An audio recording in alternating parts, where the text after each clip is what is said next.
মা, সেই দিনটার কথা তোমার মনে আছে?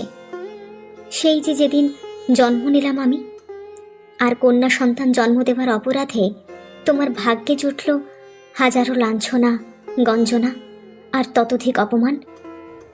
তবে সান্ত্বনা শুধু একটাই, আমি ছিলাম তোমার কোলজোড়ে। তোমার মনে আছে মা, যেদিন ভাই জন্ম নিল সেদিন সারা বাড়িতে বসে গিয়েছিল চাঁদের হাট। আমিও সেদিন ভীষণ আনন্দ করেছিলাম। আলাদিনের আশ্চর্য প্রদীপের মতোই রাতারাতি বেড়ে গেল তোমার কদর। কত অভাগা মাকেই যে কন্যা সন্তান জন্ম দেওয়ার অপরাধে সহ্য করতে হয়েছে নির্মম লাঞ্ছনা, গঞ্জনা, তার কোনো হিসেব নেই। এমন একটা সময়ের দোরগোড়ায় এসে আমরা দাঁড়িয়েছি যেখানে একটা পাত্রী খুঁজে বের করতেই হিমশিম খাবে সবাই। সেই দিনটা বোধহয় আর খুব বেশি দূরে নয়। তাই আমার মনে হয় ছেলে আর মেয়ে দুটোই হোক সবার মনের চাওয়া।